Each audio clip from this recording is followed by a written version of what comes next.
At the end of Chips Avengers, we tried to find a chips wrap, which we couldn't do. But in between now and then, ChatGPT exists. So we are going to live ask it to make some bars, and you will hear me rap. Is this the most embarrassing thing I've done on this podcast? Snoop Dogg in the house, and I'm coming real snicks, talking about semiconductors, baby, get with it. Silicon and germanium, they make my flow sick. Electrons moving like they supposed to, they don't miss. Drop it like it's hot, drop it like it's hot. Powering up my circuits, baby, make them voltage drop. So a month ago, we had the Chips Avengers. We're here now today with the Substack semi-scrappers, Dylan Patel of SemiAnalysis, Dogo Laughlin of Fabricated Knowledge, and yours truly, who also runs a Substack called ChinaTalk, chinatalk.media. I write things once, twice a week. You should all subscribe. I know some of you don't. Change that. Today, we are having a special edition year in review of semiconductors, a countdown top 10 show as if we were debating your favorite movies or TV shows, except with chips news. So, Dylan, Doug, welcome to China Talk. By the way, they both host a podcast themselves called Transistor Radio, which you guys should all check out. Let's start from the bottom. Dylan, what made it on your list? One of my top things that happened this year was what happened with Samsung in regards to their culture and their technology, right? So Samsung's been a leader in the industry. They've done this through, making really big bets and following through and executing. Over the last few years, especially the culture of the company has continued the, let's make big bet. And they've followed through, but they haven't been able to execute. Now, these decisions might have not been the best engineering decisions, but they were made at the top of the company and then driven down the stack, which is very, Samsung Chable kind of, culture. And so I think, the one of the big stories of the year is that Samsung, lost the lead in DRAM memory and NAND memory. And they're falling even further behind TSMC and Logic Foundry.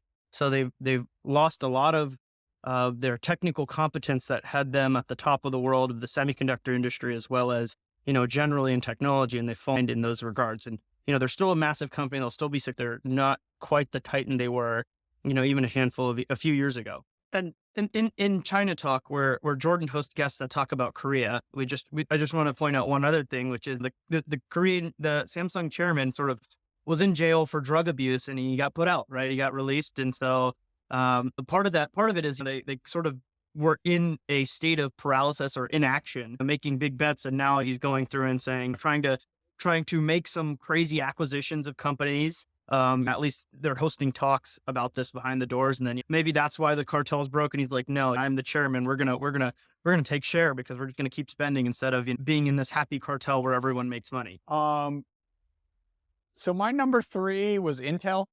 Pat came in February 2021.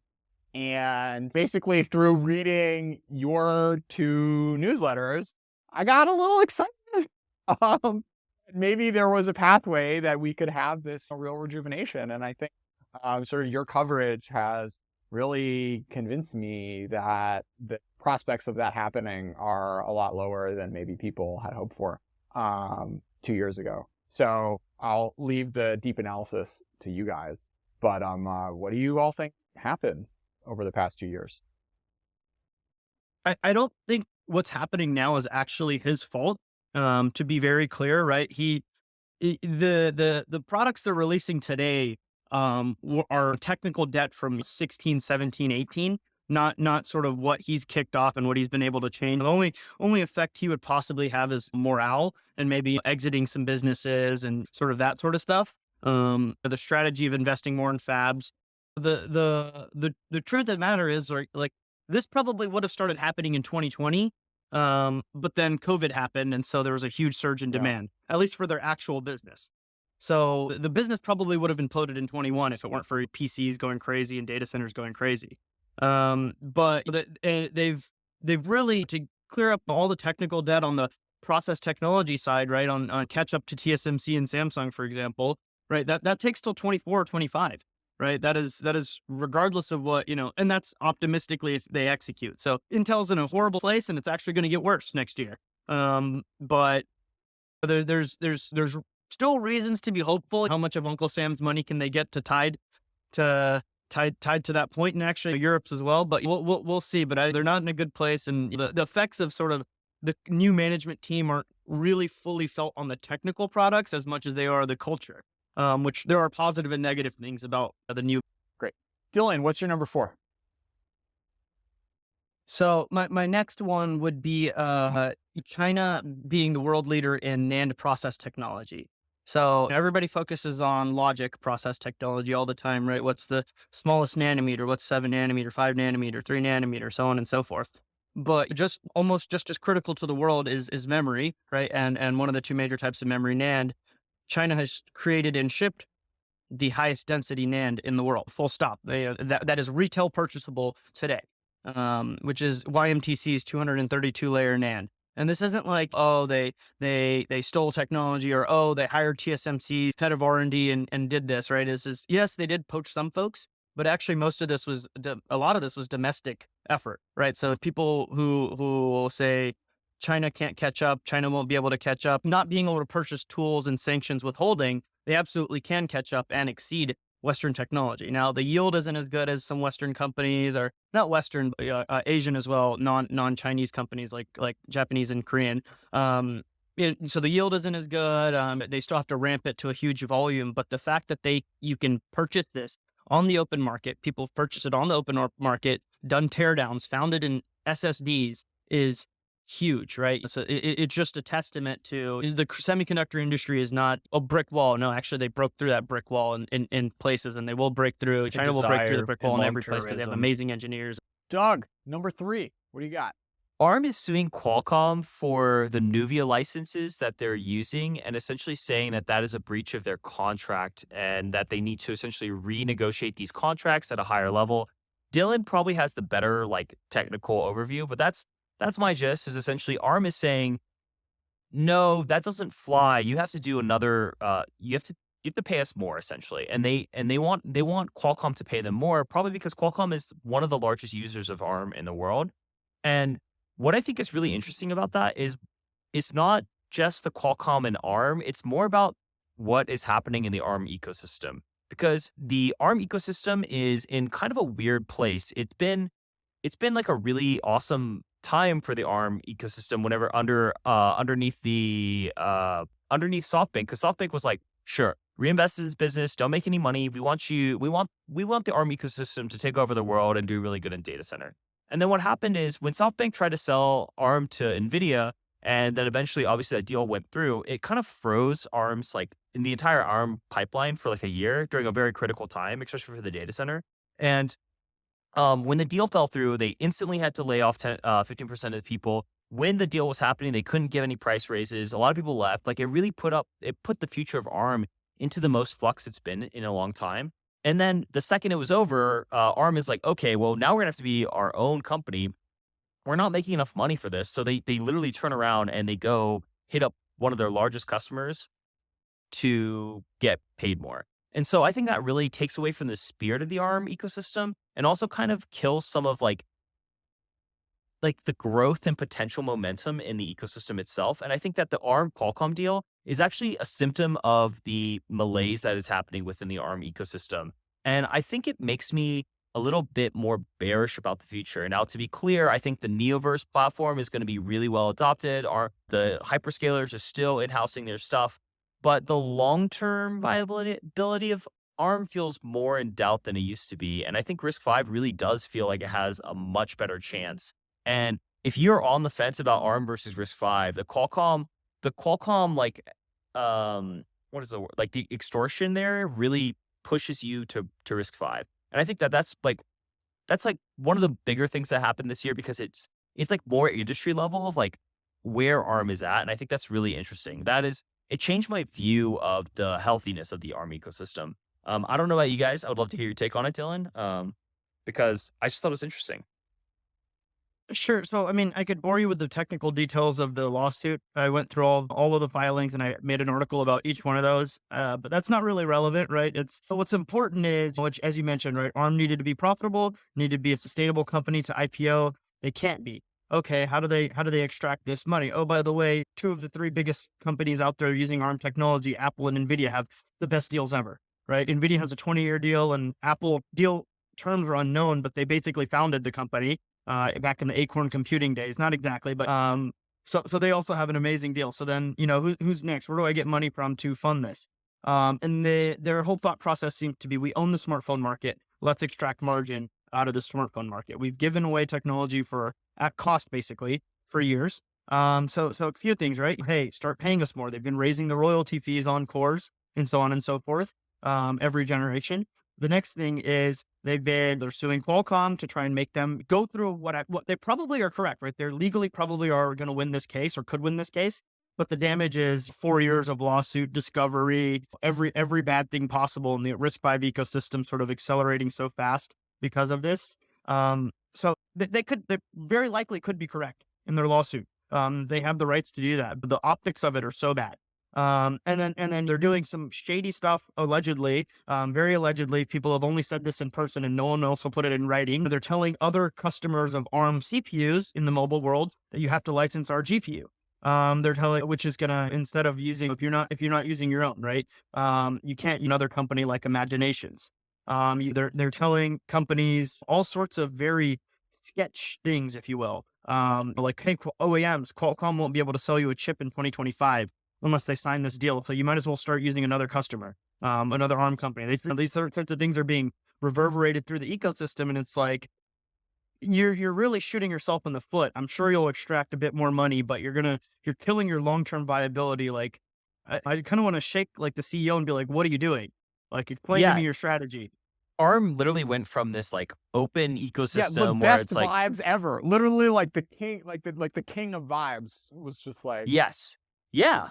They went from like, hey, we're this open ecosystem. We're gonna grow this beautiful garden, take over the world. It's gonna be great. Come join us. All you have to pay is a small bit of royalty, but like we're gonna be so big, so profitable, so wonderful, so healthy. To like mobster breaking your kneecaps. Like and like the vibe shift was like 2.5, 3 years. Like right, like what a 180. And so that is just so interesting to me. So the Qualcomm ARM deal is like part of a bigger vibe shift that I think is really interesting, and one that I noted, like, I'm like, oh, what the heck, ARM? Like things are not cool in this house anymore like it used to be. So that's why it's like my number 3 story. So The other big thing in that is that many of their best engineers have been leaving too. Because of that pause in the NVIDIA sort of acquisition where they didn't do much raises, didn't do much stock comp, and now they're really clamping down on that to be a profitable company. So it's, yeah, like as Doug was explaining earlier, the long-term viability, right? But it's semiconductor. So, all these people leaving and being replaced with maybe not as quality people or what have you, not going to affect anything for the next couple years in technology, but 3 to 5 years from now, you'll be like, oh, wow, what the heck happened? I mean, it's interesting because there was talk when ARM NVIDIA was something that was going to happen that people would be scared of working with them because there wouldn't be like a firewall and people would be sort of worried about getting too in bed with NVIDIA. But we ended up in a different scenario where that didn't happen and you're still facing a lot of problems. You guys want to riff on the, I don't know if Risc-V made it on either of your lists, but let's talk a little bit about how it's been progressing in 2022. So actually that was on my list. And I was just at the Risc-V conference all week. It was great. There was a press and media what number, analyst. Dylan? This is important. This is number 2, I think. I can't count, so I'm not sure, but there's very few people there that weren't in the ecosystem in terms of press and media and so on and analysts. But it was an amazing thing to see so many different companies. If you think about big CPU cores, there's 4 companies developing this with over $100 million raised, and teams that have crazy pedigrees from IBM days and SunSpark days all the way through to AMD and Intel sort of, and so on and so ARM, all of the people that are there. And walking around, it was like half the people knew each other because they used to work at ARM or they worked at an ARM adjacent company. Like it's actually ridiculous. There's the big numbers or taglines is there's 10 billion Risc-V cores shipped by the beginning part of this year, which you're like, we're where? Turns out in my phone, you probably have an Andes Bluetooth chip, which has like 3.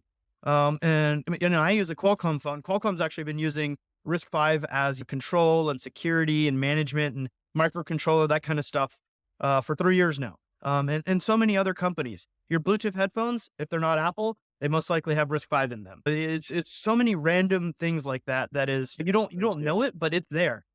Hard drives. I mean, it's funny. I remember talking like 2 years ago to someone that the Risc-V Foundation paid to like do a market study, and I was like, I looked at his bull case. I'm like, where's like network effects in here? Because like I feel like this could go even better than what you're thinking. And he's like, yeah, maybe, I don't know. Like we just kind of like did some linear stuff, but I mean, we're really it's really been remarkable. Just how fast this has spread, and part of it is ARM struggles, but I think it was a collective action problem where you've just gotten more and more folks to buy in.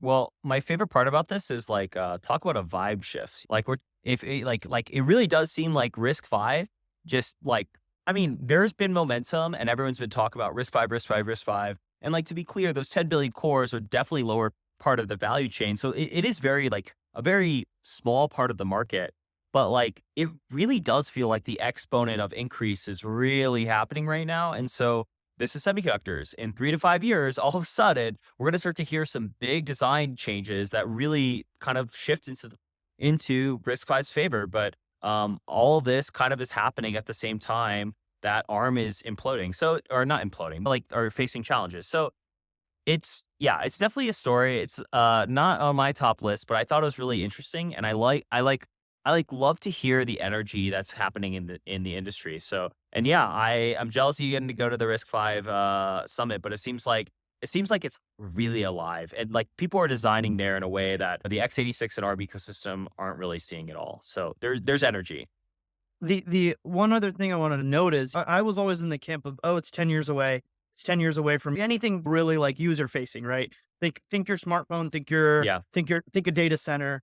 There's going to be smartphone chips that release next year with Risc-V in China, and the year after that in the rest of the world. And Android is completely going to be ported, and there's no problem with application compatibility in many cases. It's nuts. It's nuts how fast this is going to happen. There's a Risc-V core that is taped out, and it's going to ship late next year, that is on the performance level of AMD's last generation Milan, right? So next generation is Genoa, last generation is Milan, which is, hey, by the way, like 2 generations above what Intel's shipping today. So it's absurd, and it's actually real. It's there. So it's so exciting, and I went from it's the next decade to, yeah, it's going to be in smartphones and it's going to be in servers in 5 years. Doug, number 2. My number 2 is the semiconductor cycle itself, because this cycle has been really fun for me. At least like student history, definitely like more on the business side of things. But this one is the realest cycle we've had since 09, essentially. And 09, like the demand dynamics were much worse. Obviously we don't know, like we're still in this like will they, won't they of like a global recession or not. But it definitely, this cycle has been really interesting. And obviously for me, the second biggest story of the year. I think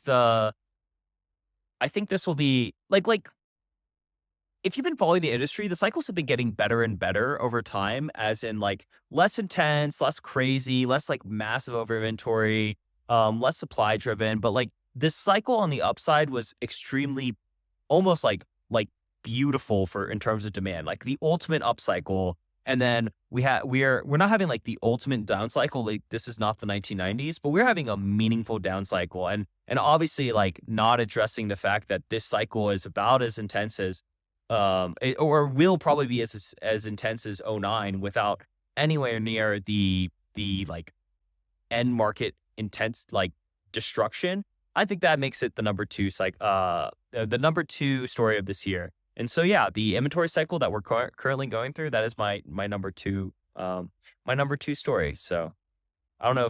I feel like that's like almost a lame answer, but I'd love to hear y'all's thoughts on it. Like it's a heckin' cycle, that's for sure. Dylan, this is a you question, not a... Oh, Jordan, you don't love the intricacies of inventory cycles? Okay, fair enough. So, I mean, it's huge. The really interesting things to just see is like, I wasn't really investing in such in the back in the days following the semiconductor industry, but only from like a consumer standpoint of like, I like new GPUs, I like new CPUs. Back in the last cycle of 2009, 8, But now when if I read history, if I look at articles, the vibe difference, right? So the word of the podcast is vibes. Is I went from like shortage to like, oh, surplus, right? Like in snap of a finger, right? Yeah. I mean, Doug and I, maybe we were screaming it for a little bit just because we follow the stocks and such, but like most people, I still got people like people in the industry who are engineers that are like, oh, it's still a shortage. I'm like, no, dude, there is no shortage, buddy. There is a little bit. It's you still see some people today asking about shortage, and then your uncle will also, who was asking you about the shortage, now asking you about the surplus. And if you should sell all his stocks. Yeah. So these sorts of crazy things. I think it's a hilarious shift in the general public. So one question Yeah. for both of you guys is like in 2020, 2021, we had these first half of 2022 even, we had these enormous announcements of CapEx from the major manufacturers around the world in both memory and logic. What's going to happen to those numbers in the coming years? They're going down. So I'll start first, I guess. Is like, so the CapEx that got delivered in 2020 and 2021 is still being like, I mean, I wouldn't say still being deployed, but it's still, the supply is still coming online, and utilization essentially was at the highest it's ever been in the entire history of the semiconductor industry. So yes, the upcycle was really intense, and it was longer than average as well.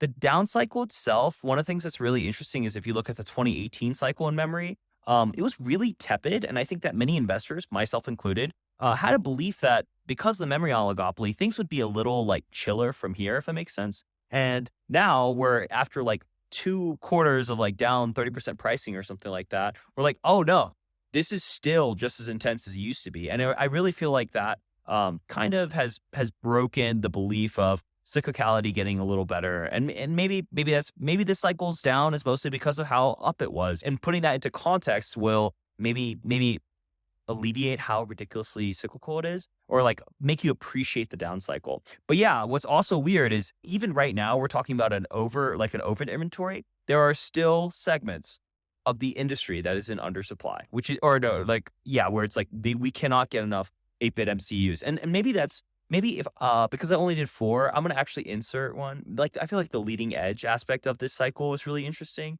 where the leading edge became really, really sexy again and really needed and underinvested. And that is something that's definitely changed. For example, this entire inventory correction is mostly happening on like the leading edge, but there is still some stuff in the lagging edge, which is like these really old, like 100 nanometer chips that are just completely out of demand, or like out of supply. They're like, still, even now, they're like, yeah, we still can't get enough of these. So I think that's really interesting and something that's different. So Dylan, we'd love to hear your takes on that. Yeah, I mean, we're on the same page here, although it's going to go down. I mean, it is already going down, right? And this was alluding to number 4, where kind of pointed this out a few weeks ago as well. When Samsung is blowing up the memory oligopoly, everyone else is cutting. Micron said, we're going to cut our equipment by 50%. SK Hynix said similar stuff. And then Samsung's like, we're going to increase it. Screw it. So the kind of leads into number 1, which is, yes, it's going to be down. It has to be down. But actually, the politicalization of the semiconductor industry means that there are subsidies and there is going to be spending, right? And so it might not be down as much as we think. Okay, so before we get into that, I have to say my semiconductor cycle story. So my grandfather ran a trade magazine for the industry in the 50s and 60s, and the sort of family lore was that he would, like, when the cycle was down, he would all the U.S. firms buy ads on loan. It was that bad, and they would like hit it. They would like hit him back with like 2x 6 months or a year or 2 years later. So, Doug, this absolutely has been something going on for generations now, and it's hysterical that demand forecasting is still 70 years later, like as far from a science as you can imagine. It's better, to be clear. It is so much better. I have been doing a lot of history work this last year, just like obviously just like trying to get context of cycles. And like, man, some of the cycles back in the day, you're like, what the hell is going on? Like, I think the late 90s, like the 97 cycle for memory was insane. Like, I think they had a 70% drawdown and then like another 20%. So like like memory pricing went down like 85%. Like, how do you plan a business on that? And while the pricing is going down, they're increasing supply the entire time. You're like, what the heck is happening? So the context of history makes you appreciate how much better this is. But yes, it is still cyclical, and it will probably always be still cyclical. So, but yeah, it's been really crazy, but I guess that's also what makes it fun to cover the industry, at least for me, for the business perspective. Like, there's always something going on. You have to pay attention. So Dylan, your number one is also my number one. I don't know if like CHIPS Act export controls, I think is kind of like two sides of the same coin. I think there's a third, there's a third one in there that I was going to lead this off with, which is, I think, and I can only, guess, but I think this is what finally got the US to be like, oh crap, which was SMIC 7 nanometer. And maybe if you look at the exact technical specifications, it's more like an 8. But anyways, it's really, really cool and amazing that they were able to achieve that. And I think that might be what lit the fire of actually, partially the CHIPS Act, because one day Chuck Schumer said SMIC achieved 7 nanometer on the Capitol Hill, and he cited Bloomberg instead of my article, which posted it first, but I'm not salty. And then the CHIPS Act passed, and then the sanctions came down, and so all of this stuff, you can give the background, but I think that's sort of almost the big lead up to it all. yeah, that's my number one too, by the way. Like, essentially the whole thing, like it's number one. So, I mean, the sort of confluence of forces that led to the CHIPS Act and the export controls, I think you can expand it. I think the SMIC 7 nanometer story was enormous. And there's also been reporting subsequent that this was something that really helped get the ball moving in the interagency with regards to export control. You had the chip shortage, right? Which was something which, like, I think just like got in like COVID and supply chains in general, which like the line wasn't like very clear to like the CHIPS Act being something to solve that. But I think it was it was just like something in the atmosphere that led sort of voters and their representatives to be more amenable to this sort of stuff.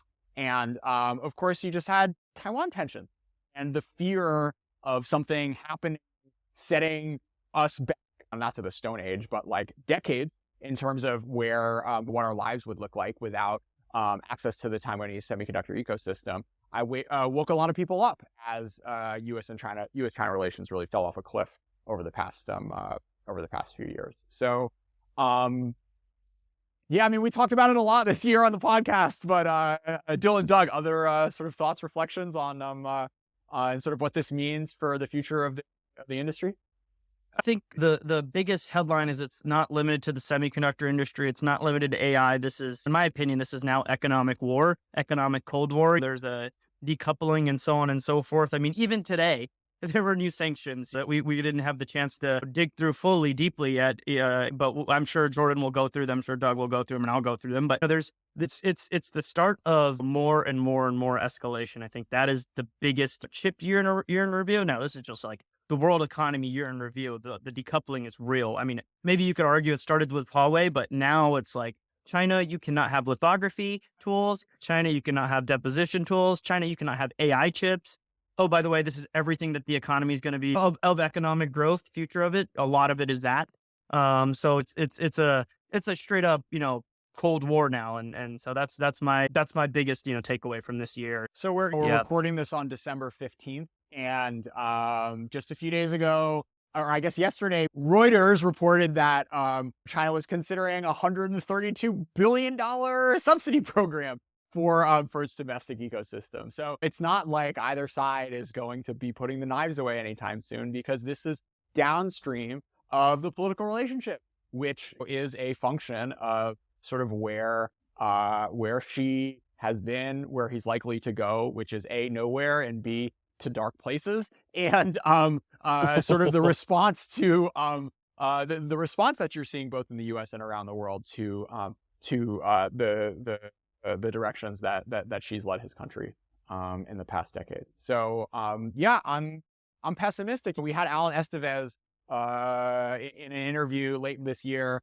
when asked by Martin Rasser of CNAS, like, what are you guys considering doing this for other technologies, and he goes, yeah, we meet every week talking about this. So it's not just chips. It has the potential to spread to every quote unquote force multiplying technology that's going to be coming down the pipeline. And we're also looking at election in 2024 where this stuff could be turned up another notch by having a Republican in the White House. So you heard it here first on China Talk. Because the plow is the biggest force multiplier of human productivity in history, it might be sanctioned. So, oh my God, that would be great. So I was gonna say, yeah, definitely we started with Huawei. I feel like that was the prologue to what this well, I'm gonna keep using the vibes word, okay? The vibes were bad, they're definitely way worse now. And now I would say, yeah, we hit the this is economic war as a vibe.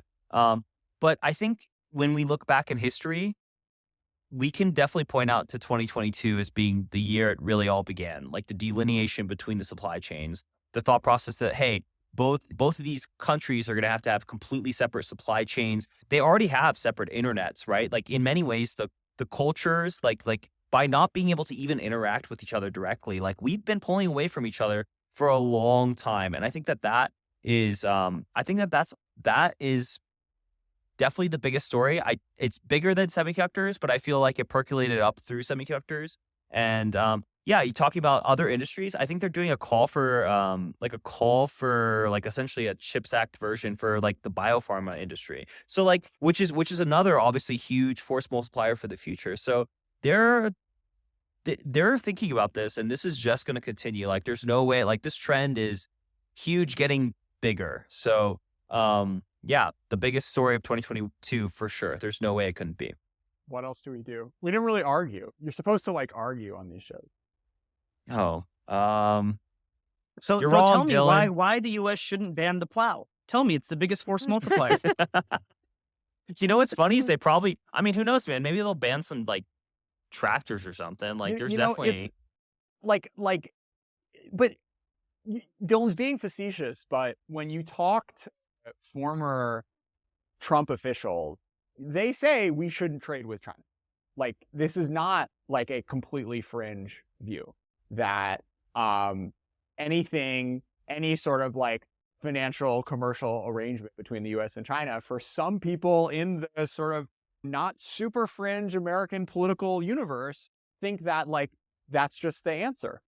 And it's once the sort of like stage has been set, and once you accept the logic that Jake Sullivan laid out in a September speech, then it's hard to sort of draw the line of like actually where the break is, because I think sort of more and more industries are going to try to play the cards that that the semiconductor industry did, as Dylan said, with like, look, okay, our thing is super strategic. It's going to change the world. Like you need to win the future. You need to win the thing that we're doing. So please give us a lot of money and don't make it too hard for us to sell to China, but like this is the deal.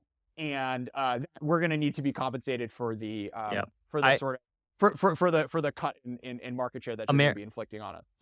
American industries want to eat their cake or have their cake and eat it too, or something like that, right? Yeah. Like they want the subsidy plus the ability to sell to China conditionally until obviously we don't have to anymore. I feel like that's like the hard part is like these are bitter pills to swallow because. Yeah, American industry interests are definitely always going to protect the profit pool, but like that's just in their incentives. But over a very long period of time, it does feel like most of the businesses that are at risk that are being done in China are at risk. So that's like a big takeaway for me, at least. I think like if you're an investor thinking about investing in China, you should definitely consider about how terrifying it is that we're doing economic war, and cannon fodder is probably the financial flows between the two countries. So that's something I'm very cognizant of and thinking about often is like, if there is a linkage, it should be discounted or maybe considered at risk, like in any way, shape, and form. I mean, that's just how this is going if we're doing economic war. So Jordan said ban plows. Doug said we're going to short every U.S. listed Chinese company. There we go. Buddy, I am not against that. What if man plows? I just said the logic goes there. But So no, ban I think plows. I'm sorry, I love to troll, so Jordan Schneider, ban plows everywhere, globally. What is Bill Bishop? He says the aggregators. Don't aggregate me. I didn't say ban plows. Okay. What else? Anything you're looking forward to next year? Oh, that's a good question. I'm looking for the semiconductors to stop sucking. I think if you're looking at it as a student of history, cycles usually end relatively quickly. So I'm very interested in the semiconductor cycle. I'm interested in technology inflections. I think there's a lot of interesting things coming up. I'm interested in just better vibes in general and crushing inflation and getting back to this great old America economy instead of an energy crisis and all this stuff. Maybe a little bit of normalization. It'll be cool to have a few boring years. I'm looking forward to being able to go to Japan and Taiwan. I want to move there 3 months apiece. If those of you don't know me, I'm a digital nomad, and I've sort of done that in North America. I've been in South America, but I want to go to Asia, and I want to live in Taiwan, and I want to see the Chinese planes flying over, and so on and so forth. Right? All right. Well, yeah, we'll have some sort of. I know we got listeners out there. We'll have some ChinaTalk meetups in absentia. Or who knows? Maybe I'll make it to Asia in 2023. Fingers crossed. Doug. So last thing. So at the end of Chips of Vendors, we tried to have we tried to find a chips wrap, which we couldn't do. But in between now and then, ChatGPT exists. So we are going to live ask it to make some bars, and you will hear me rap. Oh, thank God. I was worried that Doug was going to do it, so that's good. That's on him for a holiday surprise. Okay, so which rapper do you in what style of rapper do you want our lines in? Snoop Dogg, of course. Snoop Dogg. Rap about lyrics, song about. Okay, so which song? It's better when it does like to the tune of. Drop It Like It's Hot. Okay. God, this is terrible. Is this the most embarrassing thing I've done on this podcast? I think so. I believe in higher highs for you, man. Next year, you have so many more embarrassing opportunities. It's still loading. They need to buy more. This is so good. It got a little confused because it's it's not all Drop It Like It's Hot. There's kind of influences from other Snoop Dogg songs, but just do it until it's bad. Okay, say Snoop Dogg in the house, and I'm coming real snicks, talking about semiconductors, baby, get with it. Silicon and germanium, they make my flow sick. Electrons moving like they supposed to, they don't miss. Drop it like it's hot, drop it like it's hot. Semiconductors keeping it popping, never gonna stop.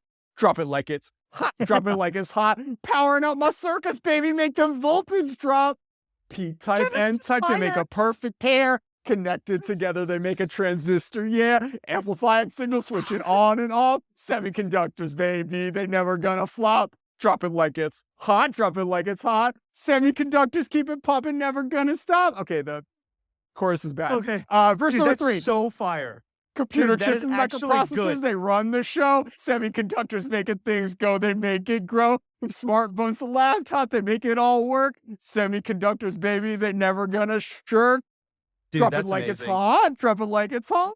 Powering up my circuits, baby, make them voltage drop. Happy New Year! Dude, to make the voltage drop, I was like, that is so fire. P and N transistors? Oh, man. The beginning was just, oh my goodness. It's talking about silicon germanium and silicon epitaxy, dude. Come on. And yeah. And it's increase the flow of my electrons. I'm like, yo, dude, this is fire. Oh my God. That was really good. Do we have to do another one? No, we can't. We can't do another one. Well, the other thing too is for you, man. You have content till Kingdom Come. ChatGPT, a new rap every single time. Is that your new? Oh man, that was amazing. Thank you so whoever much. You have on your podcast has to make. I'm gonna do a ChatGPT rap. Oh my God! If this is my new shtick, I'm so ready for it. It's good. It's a great shtick, dude. It's a great shtick. I'm about it. Okay. So congratulations, AI wins. Happy New Year. Subscribe to ChinaTalk. Subscribe to Transistor Radio. Subscribe to SemiAnalysis. Subscribe to Fabricated Knowledge, I guess. I don't know. Yeah. Doug makes too much money already. You don't need to subscribe to his. Whoa, you tell me. Talk about Dylan, dude. Anyways, thank you so much for coming out. It was fun.